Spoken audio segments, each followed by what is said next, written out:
Hello everyone. Screen पे आप देख सकते हैं कि केवल जो वन स्क्रीन पे इस टाइम जो 4 पॉइंट्स लिखे हैं, केवल हमें इतना देखना है और ये चारों बहुत ही इंपॉर्टेंट हैं। मकसद ये है दिखाने का कि इतने कम में नोट्स बनते हैं।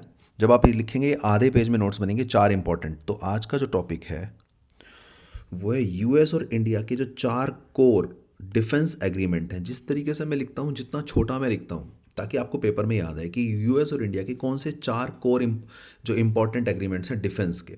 सबसे पहला देखो, 2016 में हुआ लिमोआ, 2018 में हुआ कोमकासा, 2020 में हुआ बेका और 2024 में हुआ सोसा। तो ये चार एग्रीमेंट हमें पढ़ने हैं, ठीक है।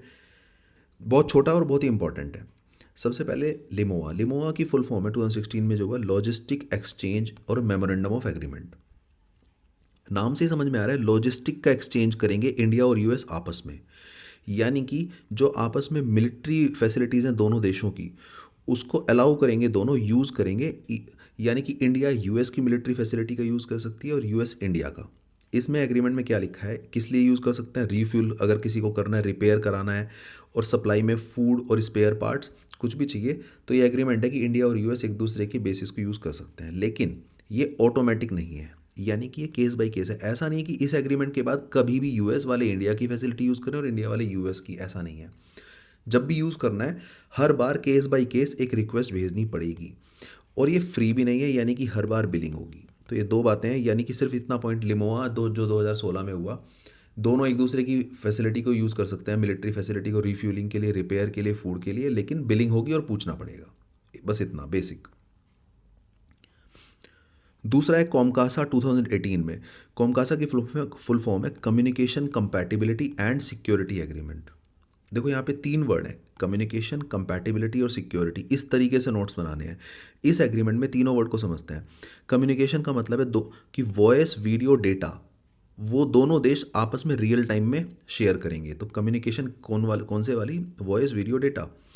कंपैटिबिलिटी का मतलब है कि दोनों देश जब भी कोई डेटा शेयर करेंगे तो वो आपस में इंटर ऑपरेबिलिटी होनी चाहिए। यानी कि ऐसा नहीं है कि कोई ऐसी फॉर्म में दे दें वीडियो या डेटा जो ओपन नहीं हो रहा है, यानी वो यूजेबल फॉर्म में होनी चाहिए, दोनों देशों के लिए कंपैटिबल होनी चाहिए।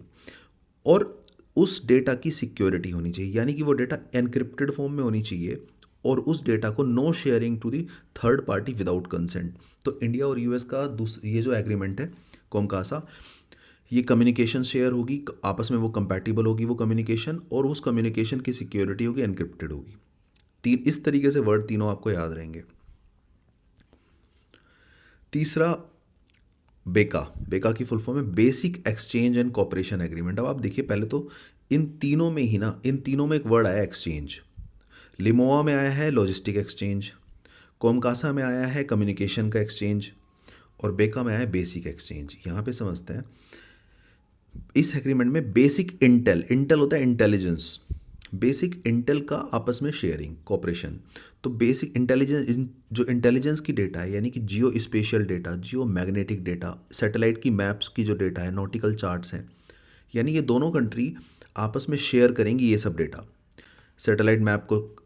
इससे फ़ायदा क्या होगा? जब ये कॉपरेशन करेंगी इंडिया और यूएस, तो इससे क्या होगा? इससे इम्प्रूव हो जाएंगी दो चीज़ें तो मेनली। एक तो मिसाइल टारगेटिंग। अगर इंडिया ने यूएस को इन्फॉर्मेशन दे दी, सैटेलाइट मैप्स दे दिए, या फिर यूएस ने इंडिया को दे दिए, तो हम किसी मिसाइल को अगर टारगेट करना है तो बहुत पिन पॉइंट, बहुत ही प्रिसीजन के साथ कर सकते हैं। और अगर नेविगेशन है तो हमें नेविगेशन में भी एक्यूरेसी आ जाएगी हमारी। तो इस एग्रीमेंट के बाद, बेका के बाद, ये फ़ायदा है। और लास्ट है अभी फ़िलहाल इन चारों में सोसा।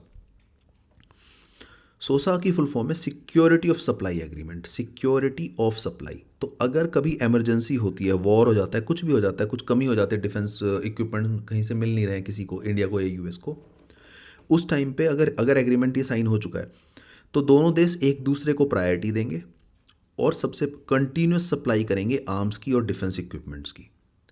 तो मुझे लगता है इस तरीके से बहुत ही छोटा वीडियो बनाया है, ताकि आप सब, मकसद बार बार ये रहता है कि आपको पहले कॉन्सेप्ट्स क्लियर हों और नोट्स इतने छोटे हों। मैं ये चाहता हूँ कि अगर आप लोग इसके नोट्स बनाने के बाद अगर कमेंट्स भी करेंगे कि कितने वर्ड्स में और कितने पेज में आपने बनाया है, तो मुझे अच्छा लगेगा। Thank you so much.